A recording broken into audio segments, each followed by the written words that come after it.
Сәлем достар, тез сауып кетіңіздер және арнаға тіркелуді ұмытпаңыздар.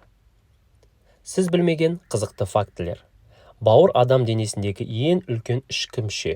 Орта есеппен оның салмағы 1,5 килограмм.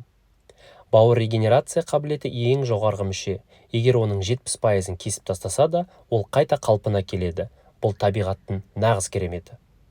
Алкоголь, дәрі-дәрмек, бәрі бірінші кезекте бауырдан өтеді.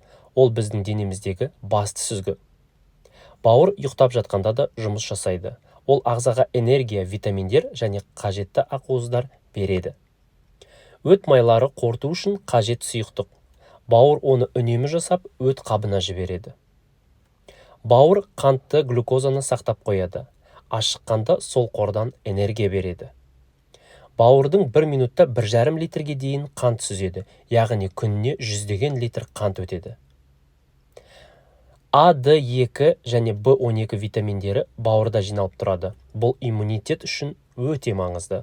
Бүгінде бауырды трансплантация жасау арқылы адам өмірін алып қалуға болады. Тіпті тірі донордан жарты бауыр алып, екеуі де тірі қала береді. Назарларыңызға рахмет.